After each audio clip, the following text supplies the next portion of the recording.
fall in love.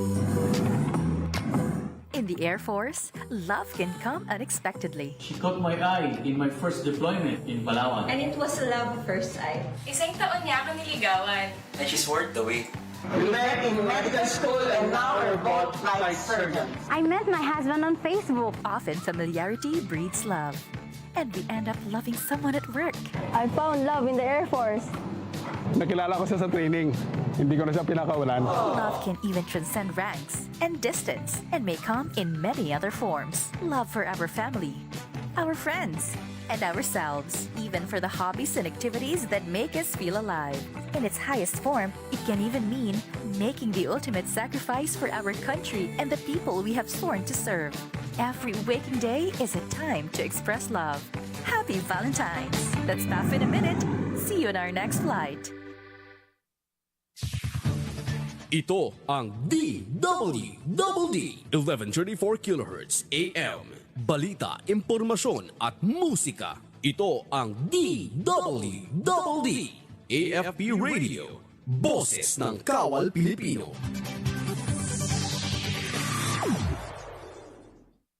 Kayo ay nakatutok sa DWDD AFP Radio. Kami po ay kasapi ng KBP, kapisanan ng mga broadcaster ng Pilipinas.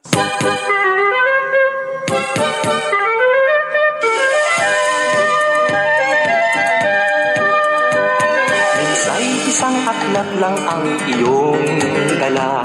Minsay wala naman pero papasok pa. Kahit anong mangyari ay tuloy-tuloy ka lang. Basta't kaming mayroong natututunan. Good afternoon, mga katropa.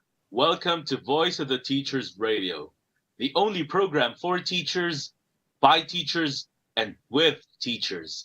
Sitting on behalf of Dr. Ray Samson and Katropang Bobby Ancheta, our Executive Director, I am your Katropang Jet Ramos.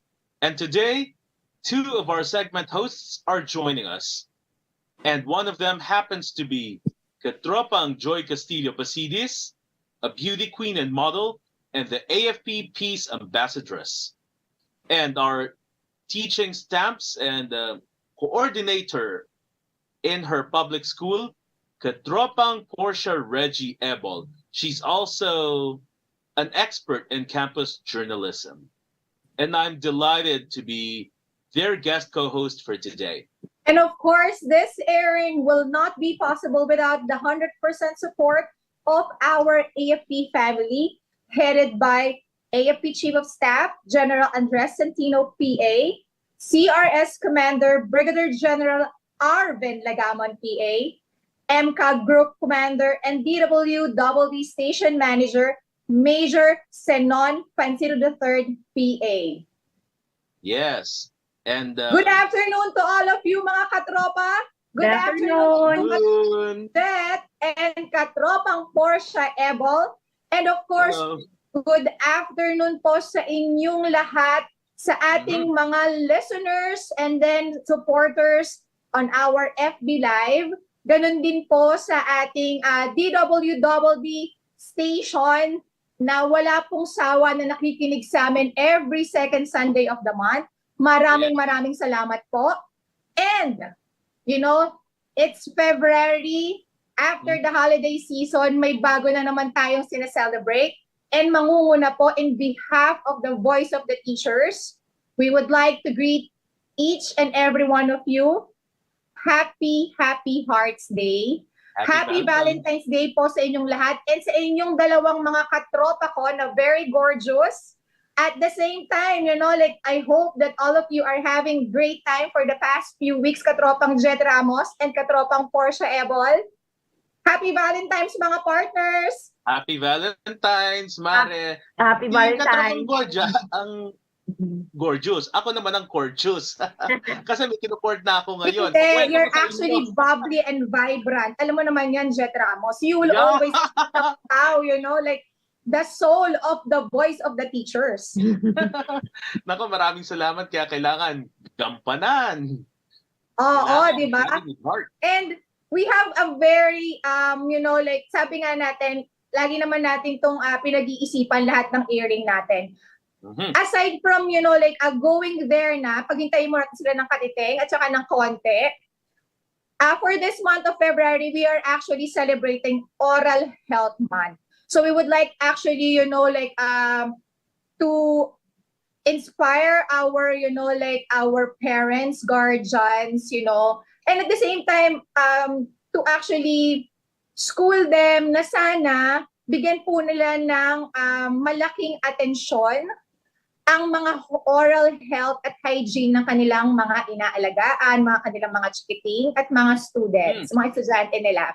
Kasi actually, marami ang hindi nakakaalam na once you actually neglect, kasi, di ba, sinasabi natin very important na pag-aalaga ng sarili. But most of the time, especially with this pandemic, ang naging focus kasi ng is like yung physical health natin. Na bawal kang magkaubo, bawal kang magkasipon, bawal kang magka-flu symptoms, and at the same time, mental health.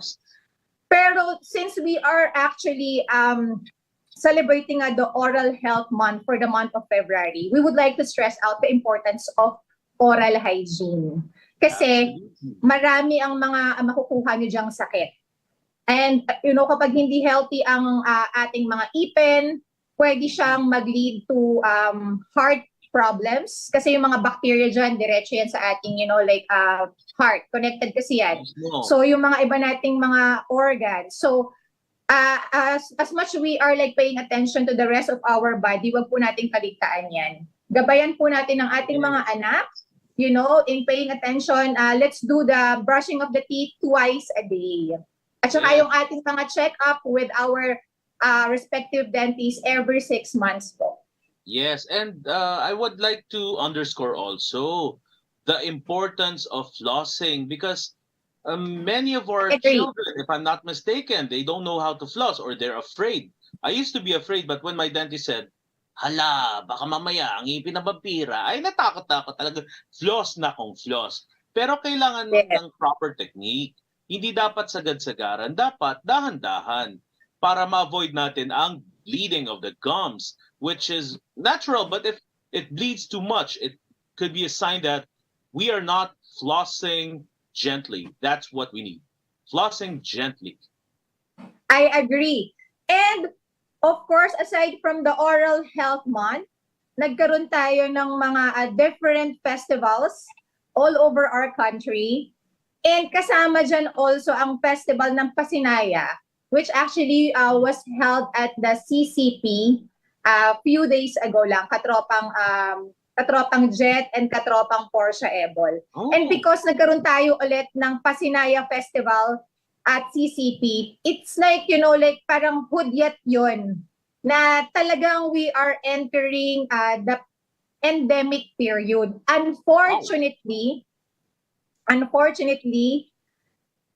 meron tayong slight bad news because meron tayong new variant na pumasok sa ating country na sinasabi nila, na talagang mas nakakahawa siya.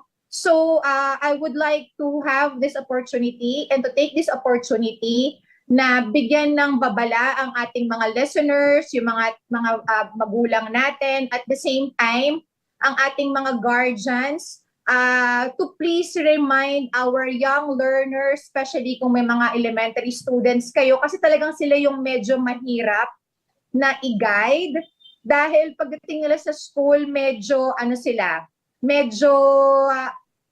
nakakalimutan talaga nila ang pagsusuot ng face mask. Let us, parang sabi nga natin, huwag tayong mga ningas kugon because that will actually,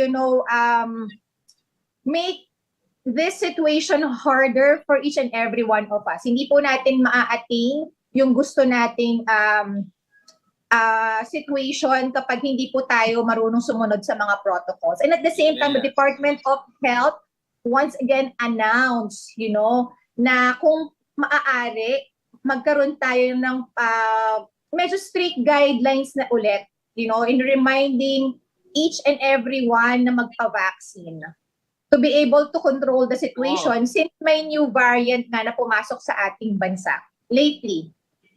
I'm sure it's dangerous. And if I may add, kung pwede ko lang dagdagan, ang mga naniniwala na ang vaccine ay hindi maganda, hindi efektibo, please change your beliefs, change your attitude, change your mindset. Because I have a friend who doesn't believe in vaccines. Kaya, ayan, nagka-oxygen shot. Hirap na hirap siya. Dadalihin pa niya sa braso niya eh. Malaking tao, pero it's an ordeal. Dahil nagka-COVID siya, hirap siyang huminga. So please, those who don't believe in vaccines, read upon it. Walang mga dulot na iba kundi mabubuti. Kaya ako, vaccine ako 4 times. Malakas na malakas to. At kayang-kaya ang makapagsubok. Sa mga hindi pa nagpa-vaccine, please be responsible. Not just for yourselves, but for others. The people around you. Baka mamaya, meron kayong mga senior citizen o mga paslit dyan na kasama nyo sa bahay. Tapos sila pang unang nadali dahil sa inyo. Kaya mag-isip-isip na kayo. Kilos na. And of course, since we have a very, sabi nga nila, Hearts Day, medyo malalapit tayo. Sa ating mga Pinoy, ang celebration talaga ng Valentine's. Not only, to us Filipino people, of course, to the rest of the world. Kasi nga, it's a very romantic, sabi nga nila, time of the year yan. So, yes, medyo naging romantic din naman yung ating napiling segment for today. But before we actually proceed to that, may bago na naman tayong additional information. Katropang Portia Ebol, this is actually coming for the Department of Education regarding sa pagpayag nila na pwedeng na ulit gawin ang mga extracurricular activities in public school. Katropang Portia Ebol?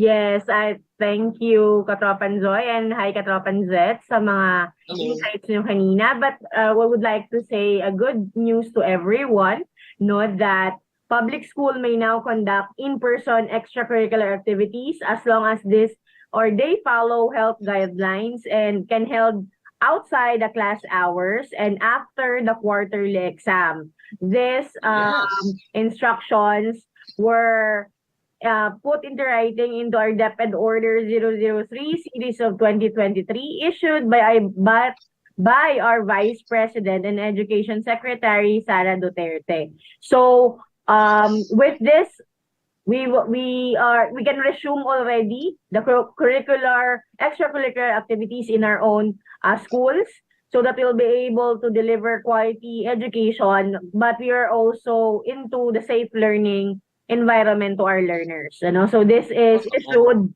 recently lang, kaya kids now can explore more in extracurricular activities, partner. And of course, dito naman sa ating programa na Voice of the Teachers, University Extra, and Teaching Staff, ever since po that we actually started this program, talaga pong mga pro kami. Pro supporters po kami in terms of, having extracurricular activities. Talagang kailangan po nating encourage ang ating mga anak, engaging themselves into other, activities aside from academics. Kasi nga po, malaki po talaga ang nagagawa nun for their total human development. And since we are talking about, extracurricular activities and, the curricular activities, our special, title, segment for today's airing is School Programs That Matter, Ensuring Effectiveness of Curricular Activities. So very timely siya because I think, if I'm not mistaken, February 2 lumabas yung DepEd order na yan coming from our Vice President. So it actually happened mga first week of February. It is actually a good news because in some of the, if I'm not mistaken also, some of the private school has already started, sa school ng aking young learner, talaga namang nag-start na sila magpa-sign. For this reason, I'm very happy kasi when they're actually engaging themselves pagdating sa extracurricular activities, nawawala doon yung attention nila in using gadgets. And I actually personally noticed that as a parent. Katropang Portia? Effective siya, partner, to divert divert their attention sa mas active activities instead of their screen time. So that's why we are always promoting it. Yes, and at the same time, like partner, I think it is self, self, kasi siya, kumbaga parang mas nakikilala nila yung mga sarili nila when they're actually engaging themselves into something na interesado sila. Kasi 'di ba, ang talaga ng activities na ganyan is aside from the fact na nag-e-enjoy sila, parang feeling nila naglalaro lang sila, but at the same time, hindi nila nare-realize marami silang mga soft skills, hard skills na natututunan. As they actually, engage themselves sa mga chosen, clubs na sinasalihan nila or sa mga, extracurricular activities na sinasalihan nila, whether it's actually sports, arts, music, even in religious field. Meron dyan yung mga nagsaserve, di ba, sa church. I think ito rin yun, yung highly recommended natin to for our children or our young learners, including the youth, na i-engage nila yung mga ganun na programs. Because during my younger days, I was able to have experience yung pag bumibisita yung ang Santo Papa sa Pilipinas. Because I'm actually a graduate of UST. Alam naman natin na UST has opened the school, during the time of Pope John Paul II, as soon as he arrives in the country, para yung ating mga delegates tumira sa UST. Some of the delegates actually stayed at the University of Santo Tomas back then. So na-experience ko talaga na mag-handle din ng mga young delegates.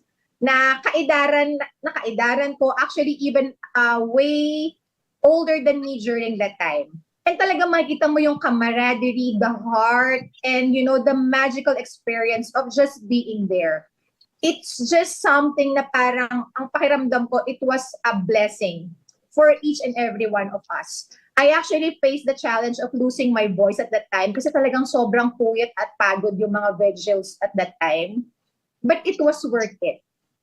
Because even if I don't have the voice to alam mo yun, say everything I wanted to say loudly, nakikipag-cooperate yung mga delegates coming from different countries. Wherein I was just writing I wanted to say. Tapos nagka-sign language kami. And eventually, for whatever reason, they understood what I wanted to say. So it's actually amazing to have such experience kasi dadalhin mo siya in your heart. So sana ma-experience din po ng mga anak niyo yun. And they will only be able to have such wonderful experience kapag po yung mga tayong mga magulang, pinapakita po natin sa kanila ang ating mga suporta. Yeah. Katropang Jet and Katropang Portia. Yeah, very nice experience, and memorable siya. And you will bring those memories kahit nga ngayong you're already in your adult life. Lifetime. Lifetime po sasabi for Katropang Portia. Ako naman, I always remember the activities were, sa Girl Scout, wherein tinuruan kami mag-camping, and it's so fun, lalo na kung paano mag-build ng your own tent na walang tulong ng parents mo. So, very nice kapag naaalala siya. And we hope that babalik na siya ngayon since it's already been allowed. Yeah, I think, one of the best experience also that I had when I was doing that, the Star Scout, Girl Scout club, actually, it actually made me be aware of, the things that I cannot do and the things that I fear about. Overcoming our fears, our personal fears. Di ba yung takot ka sa dilim kasi, alam mo yon, may mga may mga disciplinary, rules and regulations that you have to actually follow, especially if you are attending jamboree. because this is an inter-school activity wherein all the Star Scout and the Girl Scout of a particular school will actually, like join the other schools. And you will be going on a certain place. During the time na kami, we went to actually at Tagaytay. Merong dun campsite. It is quite near to Palace in the Sky, as far as I remember. It was during my elementary days. And it was fun. Kasi first time kong natutunang magtahe. At the age, if I'm not mistaken, at the age of 8 or 9 years old. And natutunan ko siya because that's part of our program na binigyan kami ng tela, mga pira-pirasong tela siya from old clothes and stuff like that. And we have to create something. Tapos I saw other, like Girl Scout who were actually older than me na gumagawa sila ng pillows. So I ended up like thinking, yes, maliliit lang siya, katropang jet. Hindi naman super laki. But the thing is like, alam mo, hindi naman yung pillow na pang bed. Kasi syempre we were like kids, di ba? Pero kasi hanggang grade 6 yon. Yes. And I honestly remember, that I did my pillow with a ribbon design na binuhol mo lang yon. Binuhol mo yung na yon, di ba? Because I wanted to have a pillow for my Barbie doll. This is an honest to goodness, like experience, ha. Hindi to parang ginagawa lang natin yung story. So, tinanong ako ng one of our facilitator. Sabi niya ganun, what are you doing, Joy? Tapos sabi ko ganun, ma'am, I'm doing po a pillow for my Barbie doll. Kasi di ba when I was a kid, kasi Barbie doll, tapos kunyari gagawa ka ng, alam mo yun, bed ng Barbie doll, gumagamit ka ng mga pad paper, alam mo yung pad paper natin na lengthwise, di ba? Yung mga tipong gano'n, kunyari yun ang imaginary, bed mo para sa iyong dolls. Siyempre, wala kang gano'n, katropa yung toys mo. So mamaya, ikaw ang magbigay sa akin ng, alam mo yun, ng mga parang experiences mo in terms of your imagination, creativity, in engaging yourselves, to the chosen, like extracurricular activities. Ano ba yung sa'yo, katropang Jet Ramos? No, sa akin Anong boring. experiences mo? Ha? Okay. Elementary boring. I tried being a Cub Scout, kaya lang hindi umubra kasi kulang ako sa self-confidence at saka gusto ko mag-focus sa pag-aaral ko. Kailangan talaga kasi tatay ko, sumalangit daw ang kaluluwa, from the old school, Spanish, mahigpit. Pinalulot ako sa asin pag di ako nag-aaral. Kaya, nung high school ako bumawi, yung pinaka-first ko talaga na real was yung kay Kappa. Yung, I couldn't remember what it stood for, pero, peer counselor. Tapos hanggang nung high school, tapos lumipat ako ng school, ayun. Ako din ang nagano ng peer body group, parang informal lang. Nung college, isa lang sinalihan ko, yung Education Students for Excellence, Essence, yun lang. Tapos, but I'm sure yung katropang Jet, maraming mga, di ba, learning ka na natutunan doon na usually, hindi talaga natin natututunan sa loob ng classroom. It is by our experience in joining this kind of clubs na nag-grow talaga tayo as a person. Kasi, iba yung, iba yung nakikisama ka. Iba yung, like you learn actually to follow extra rules and regulations aside from the norm. Like rules. Parang padami ng padami yung rules. At the same time, yung padami ng padami na rules na yun yung tuturo sa'yo na magkaroon ka talaga ng awareness and self-discipline. Yes. Although one lang na organg sinalihan ko nung college because I wanted to concentrate on my studies. Gusto ko maging Dean's List, either first honor, second honor. Ayun, isang org lang pero I enjoyed it because at least hindi ako spread too thin. And yes, I agree. I enjoyed every minute of it. That's why when I graduated, kahit isa lang ang affiliation ko. O at least, diba, na-reach ko yung goal ko na maging Dean's List. Ayan, honorable mention sa college. Although minsan ang pagkakabalang cum laude. Hindi honorable mention. Papakatotoo lang tayo. Pero sabi ko, I regretted it na hindi ako sumali sa iba ring org. Pero ako'y pumawi na lamang nung adulthood. Pero saka na natin pag-usapan niyo kasi Eh, hindi naman extracurricular yun eh. Ano yun eh. Postgraduate na yun eh. Yeah. How about you, katropang Portia? What are, like the most memorable extracurricular activities that you actually engage into during the time na, alam mo, during your younger years? Well, aside from the Girl Scout, kasi I don't really know how to cook. So, napipilitan kang to to cook rice before. And talagang wala siyang gas or stove at that time. You need to, pati yung fire, ikaw yung magbibiyak. Yung stick ba yan? Oo, yung ganon, yung parang dalawang so stress na stress ako that time. At ang pag naalala ko, it's really it's a funny experience na hindi ko alam kung anong gagawin because hindi kasi, di ba, like, I feel that I'm a city girl, so hindi ako sanay sa mga campings, ganon. But it made me realize na ang hirap pala. Also, yung pinaglakad kami sa, anong tawag ba dun? Yung parang mga palay, di ba? Yung sa part yan ng trekking? Yeah, rice field siya. Tapos, parang din gitna, ganyan. Na-realize ko na mahirap pala maglakad ng alam mo yung diretso lang, yung sa gitna, kundi mahuhulog ka dun sa mga palay-palay.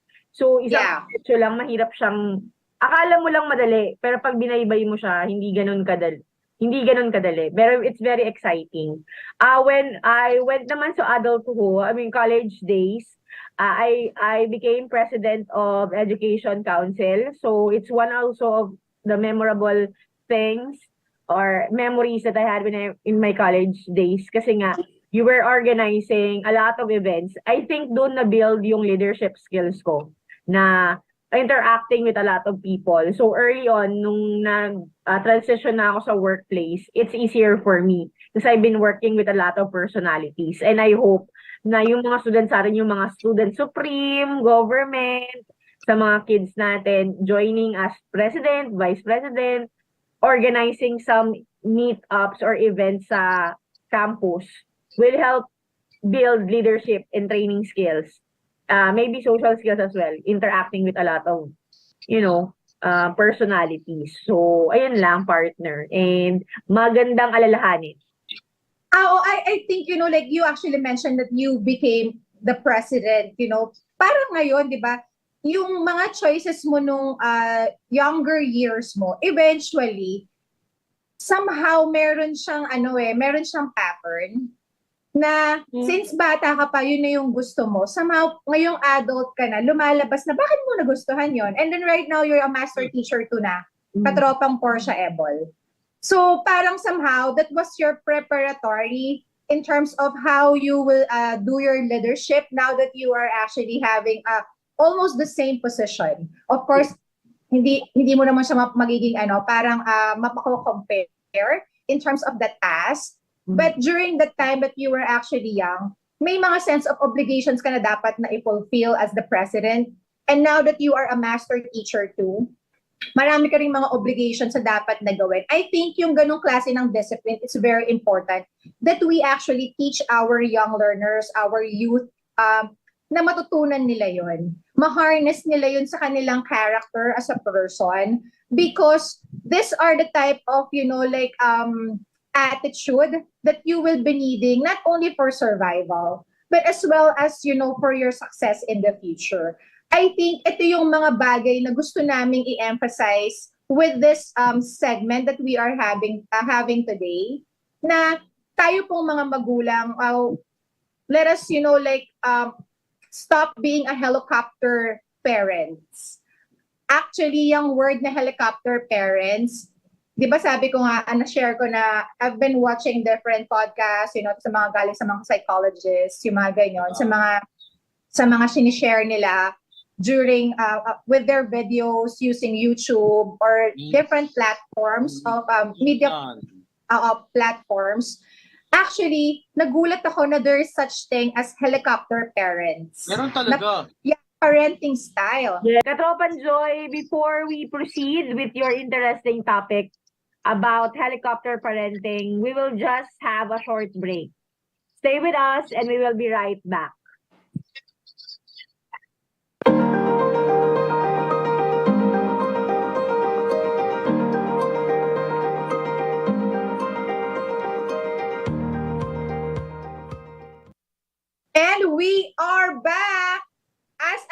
mentioned a while ago, katropang Porsche and katropang Jet, Yes. there is this so-called helicopter parenting. Katropang Jet, what are your experiences in terms of, what are your experiences in terms of helicopter parenting? Ano yung mga pwede mong i-input sa ating discussion for today? Okay, sa nabasa ko at sa experience ko as a teacher, in helicopter parenting is actually defined as parents overseeing their children and tending to worry too much, being too vigilant. Kaya pati sa grading, pati sa progress ng anak, masyadong vigilant, kaya nagiging annoying. Kami mga teacher, nagkakaproblema din dyan, lalo na pagdating sa elementary. Pero sa high school, hindi gaano, in fairness. Pero pag sa elementary, lalo na pag ang parents, masyadong mataas ang expectation sa mga bata dahil overachievers sila, accomplished sila. Yun ang nagiging dahilan kung ba't ang mga bata, they tend to underachieve, or they tend to overcompensate, or they tend to overachieve, and at the same time, not enjoying their achievements because parang binubuhay ng parents baga yung sa bata, yung pangarap nilang naudlot. And then helicopter parenting also means yung yung ang daming tanong tapos yung kulang na lang sundan yung anak kung saan pupunta, kulang na lang pati sa ladies room kung kunwari tatay tapos anak mo babae, kulang na pati sa ladies room susundan mo. Yung mga magulang ganon na iba. Tapos yung halimbawa, yung anak na galusan lang, nadapa lang, tapos masyadong vigilant yung magulo. Ano nangyari? Ayoko nang, ba't hindi betadine to? Ano to? Ganun yung mga tendency ng mga helicopter parents. And as a result, children of helicopter parents tend to be immature. They tend to be passive. Passive. Yes, tama. They tend to have difficulty in making decisions, and they also find it hard to refuse their parents' cajoling or coaxing, and they also tend to be timid. They tend to be afraid of trying new things because they might fail. They tend to think of their parents too much. Kasi yung mga helicopter parents, masyadong controlling yan. Kaya talagang nakakaloko talaga yung mga ganitong uri ng parents. And as parents, although I'm not a parent myself, but I'm a parent to my nephews and nieces and, my 2 future sons by the special someone who's also a maestra, ay naunawaan ko that children also have to have the freedom to explore, to make good decisions. And helicopter parents, they tend to forget that their children have the capacity to discern what is right and what is wrong and to take the right direction, to take the higher road. Kaya yung mga magulang nakikialam, kulang na lang, ikakasal na yung anak, kulang na lang, pakialaman kung ano yung susuot na trahe de boda ng anak, kulang na lang, pati yung limousine, pipili pa ng magulang. Ito. Tapos kulang na lang, pati yung kama, kung sa mag-aanim mo ng na hotel yung mag-asawa, pipiliin pa nila. Ganun yung iba mga parents talaga. Yan ang talagang bane ng pagkakaroon ng helicopter parents. That's why parents also should realize that they're there to support their children and not to make decisions on their behalf. Because they tend to render their children imbecilic or I agree, Katropang Jet Ramos. I think, there should be like a certain border. Last month, during our airing ni Katropang Portia and Katropang Jano Lopez, I actually discussed about, that parents should actually have a certain border. Up to what extent, ano yung magiging level ng ating parenting styles. While they are actually like on a certain age, like mga tipong, mga young learners pa sila, mga toddler years, up to the age of probably like 8 or 9 years old, medyo talagang strict guidance tayo dyan. Yes. Talagang you have to really, make sure na nakamonitor ka sa parent because ito yung ano nila years nila na kailangan talaga na lang ng 100% na gabay. And at the same time, yes, discipline, imposing the different rules as the basic society that they actually belong to. Because we have to understand that yung unit natin as a family is the first, society na marirealize nila that they have a certain role actually like to do, being part of that society before sila mapunta sa real world, sa natural na lipunan ng ating bansa. So, as a parent, kapag ganun yung edad from birth up to probably like 7 or 8, medyo talagang, napaka-vivid mo pa in terms of details. Exacting, napaka-punctilious. Yes, pero dapat ng mga, alam mo yon, age ng 9, 10, 11, 12, medyo bibigyan mo sila ng konting choices. Pumapasok dyan ang choices nila in terms of the extracurricular activities that they wanted to actually engage themselves into. Because as a parent, we should already parang expect na from the time that they were actually born and from the time na grade 3 sila, na ibigay na natin lahat ng klase ng guidance. Let us give them the chance to prove themselves na kaya nilang mag-decide ng mga simpleng decisions, that they wanted for themselves, gaya ng clubs. Hindi po pwede na yung frustration mo during the time that you were young na hindi ka napagbigyan na maging part ng Randalya Club or probably a singing club, arts club, sports club. Ipapasa mo ngayon sa mga anak mo. Your dream might not be their dreams. So we have to have like a wide, yung magkakaroon natin ng broad-mindedness na tinatawag.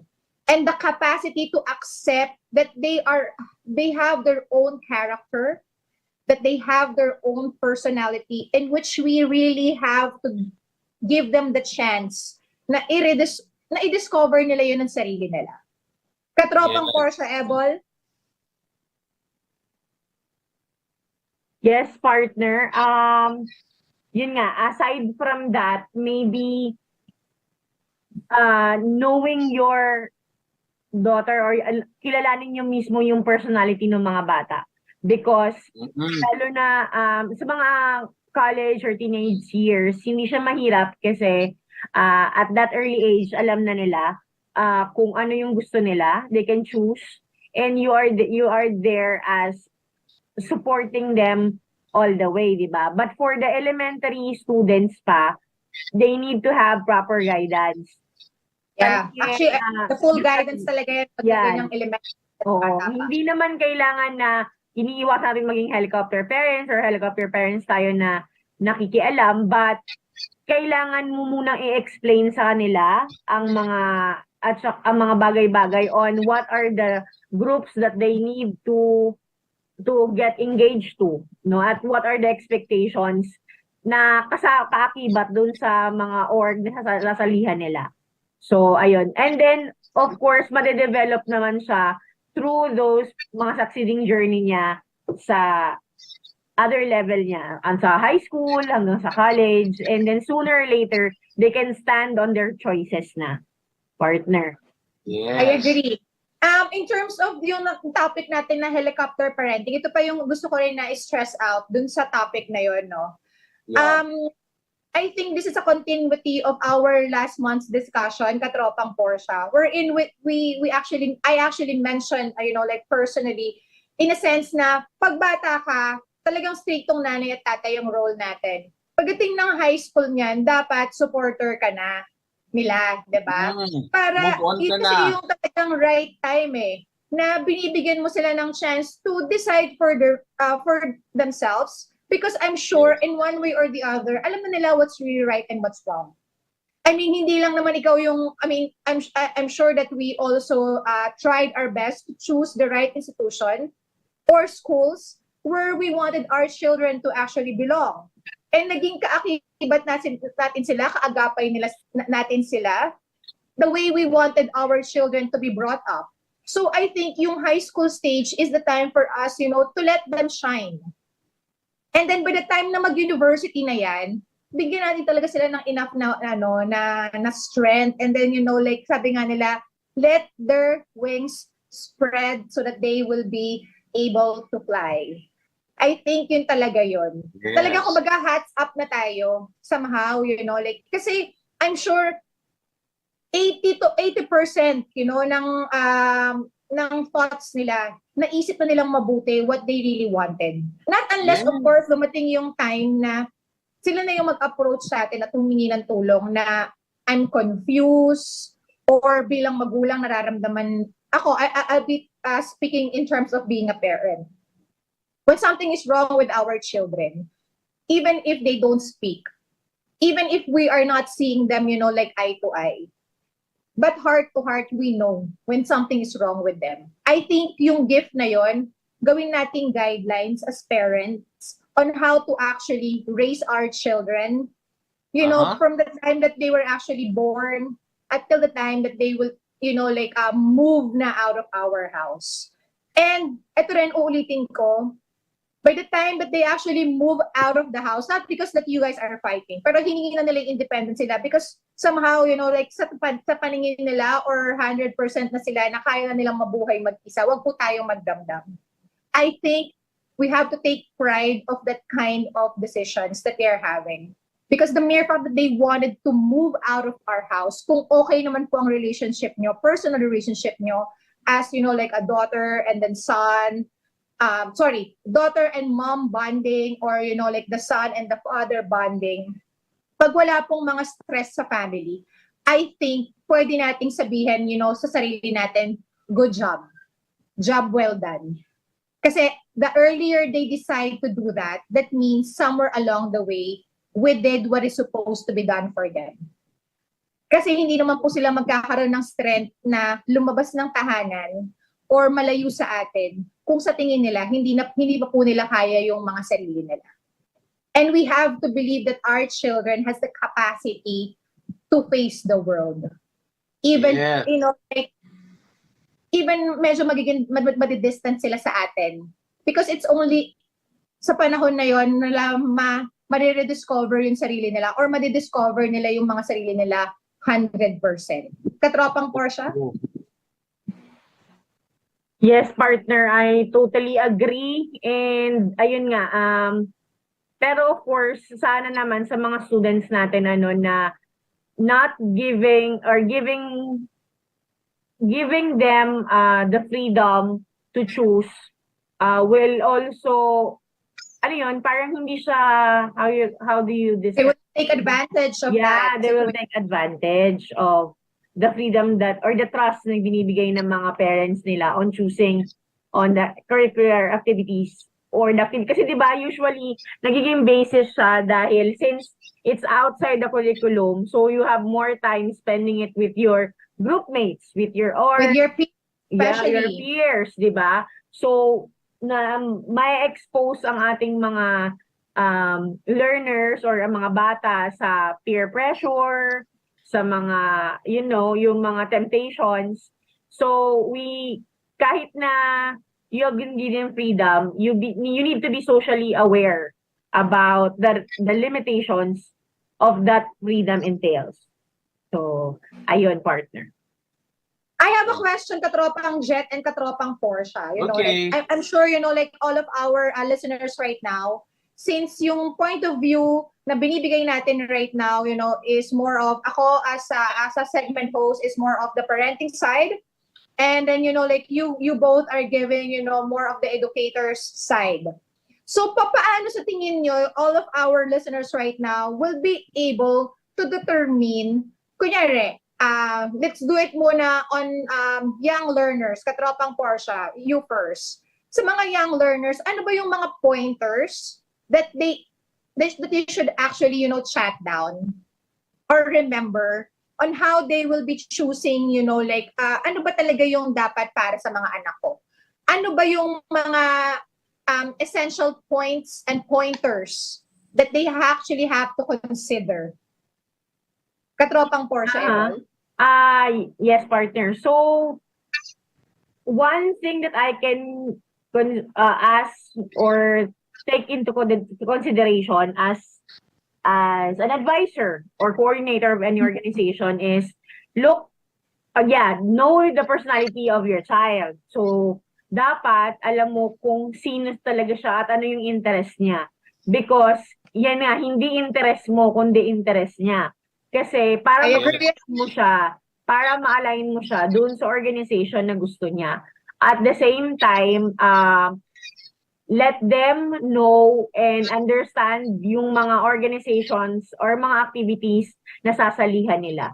Very crucial yan, partner, kasi nga, minsan pinipilit natin yung mga bata or yung mga anak natin o yung mga learners natin na to choose this because this is what you want.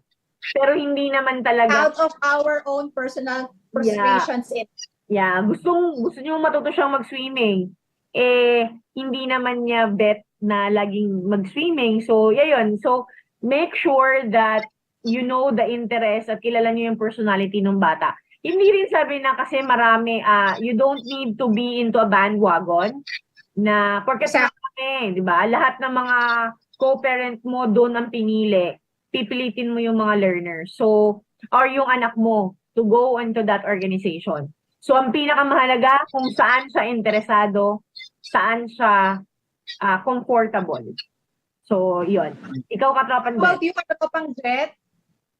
Sa akin naman, since kadalasan naman college, senior high yung hinawakan ko, lalo na ng mga, yung mga huli.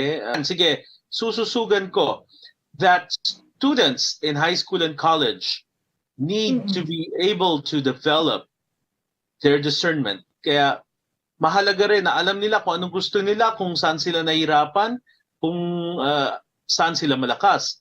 Because the importance of knowing where you're good at and where you need improvement, where many things leave much to be desired, is a major factor in choosing not only your organization, but also once you get out of school, you're done, you've graduated, in choosing a career.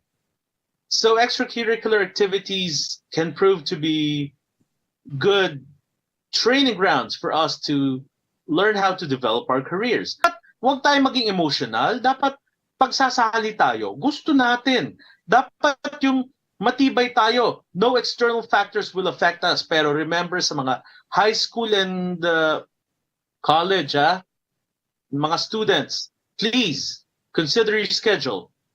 Kung sa tingin nyo hindi magiging maganda ang pagsali dyan sa isang organization dahil conflict sa schedule nyo, wag muna. Pwede naman din kayong sumali sa orgs na nasa labas ng eskwela. Pwede rin naman sa simbahan.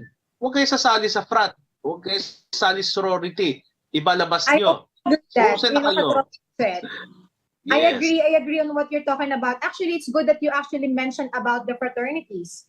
Now that we are actually, having the face-to-face classes again, I think Katropang Portia Ebol and Katropang Jet Ramos, it's good that we actually mentioned about the safety of our children in terms of the, not only, the peers to whom they're actually, spending their time with, but as well as the fraternities. I'm not sure how, rampant fraternities are, or are they still like that active? Kasi during my, younger years, during my elementary and high school, talagang ang daming mga fraternities were in famous, personalities are actually victims of hazing. So I think this is also a good chance for us to remind parents na to actually guide their children as early as now, since we are, going back to normal, the normalcy of attending face-to-face classes, na they have to be careful and they actually have to guide their children on, how to choose their friends. Because most of the time, this is actually something na kinukonsider nila on how they will actually choose the club or the extracurricular activities where they will be doing or they will enroll themselves into. So napaka-importante ng guidance nating mga parents sa ating mga anak. At this point, Kasi syempre galing nga tayo rin sa pace wherein face-to-face classes was not really, like the same for the past 2 years. And because of this incident, baka nagkaroon tayo ng, alam mo yon, medyo naging excited ang ating mga learners. So, good points yan. And I also wanted to add, katropang Jet Ramos and katropang Portia Ebol, as a parent, I think it's very important also na alamin po natin yung background ng mga guro na nag-handle sa ating mga anak in terms of, doing this extracurricular activities. Lalo na uso ngayon nagiging sensational because of their YouTube videos, not because of the educational achievements that they actually had or their background in the universities. I think, malaking role yung ginagampanan ng mga educators dito in being able to achieve yung goal natin na ma-enhance ang total human development ng ating mga anak. This will not happen without effective teachers that will be handling our young learners, our kids, and the youth of this country. Napaka-importante na hindi porket naging sensational yan sa videos or sa YouTube, sa TikTok, that is the right, educators that will actually handle your children. I wanted, lalo na yung sa part ng mga sports, alamin yung mabuti.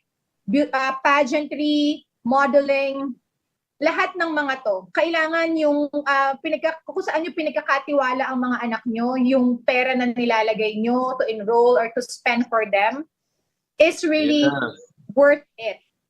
Mga exploiter. That we are actually discussing this, topic kasi marami sa ating mga magulang na porket, alam mo yun, naging famous sa YouTube at saka sa TikTok, feeling nila, nagkakaroon kasi ng mga media hype, right? Yung mga different trainers, without them realizing na naging sikat lang sila dahil ang daming followers. But the truth is, it is very important na meron po yung educational background. Mas maganda po na yung training sa ating mga anak, talaga pong somehow nagkaroon po ng unit sa education. I think there's a difference between, a person who knows it by experience. Of course, that is important. Pero kapag sinamahan niyo po kasi ng background in education po, yung mga experience nila, I think that is something that makes them more effective. Because teaching is an applied science po. Hindi Absolutely. po yung basta-basta. Theoretical too. Yes. Teaching is an applied science. As an educator, as a graduate of education, we really spent 4 years of our lives, we were taught, by our, by our teachers, how to really execute it well. So I think yun ang mga dapat na points na maano ng ating mga magulang. Katropang Portia Ebol? Okay. Yes, very helpful ang mga tips na binigay natin, and sana we will consider all these things when we are talking to, parang letting them choose their own field or their own organization or group. It's very nice, partner. I think this episode will really help them understand the importance of the parents' role and the teacher's role in choosing or letting their students get involved into the interest that they're into. Okay? So, very helpful siya. So how about you, Katropan Jet? Any addition for that? Sa akin naman, as a final reminder, please, parents of young learners and of course, adult learners, yung mga nasa high school, medyo mature na, pati college, mas lalo na, please research on the background and track record of the organization or organizations that you wish to participate in, to sign up as a member. And also take a look at the reputation of the heads Because baka mamaya may iba, mga BSP, alam mo kung ano ibig sabihin ng BSP? Balahura sa pera. May iba rin. DOT, Yes, alam mo bakit? Duhapang over talaga. Duhapang sa pera. Yan ang iwasan. Tapos yung infighting, yung mga politika-politika, yan ang iwasan ng mga organization, yung mga merong ganyan. Kaya dapat yung organization sa sasalihan, yung nagpa-foster ng friendly competition, collaboration,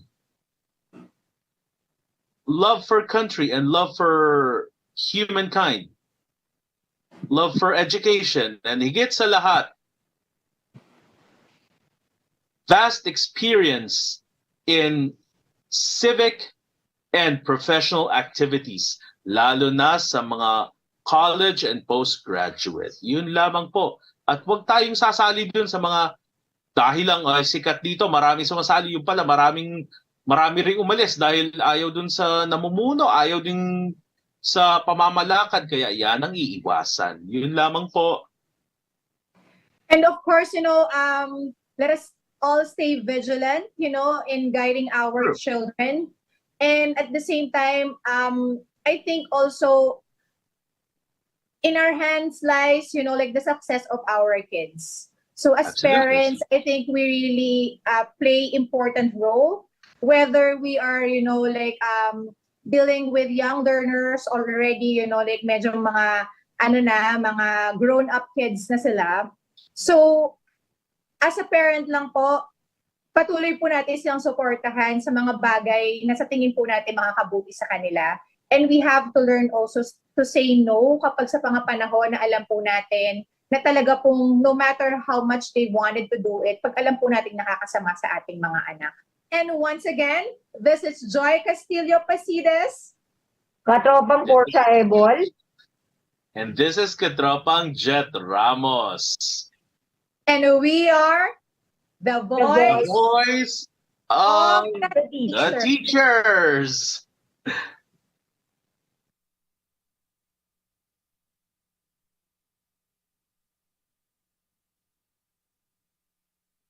Mga katropa, alam mo ba na ang DWDD 1134 kHz AFP Radio ay ang opisyal na radio station ng sandatahang lakas ng Pilipinas na binubuo ng Army, Navy at Air Force na siyang maghahatid sa inyo ng mga balita mula sa ating Armed Forces at iba pang impormasyon. Mga katropa, hanapin at ilike kami sa Facebook, Twitter at YouTube. DWDD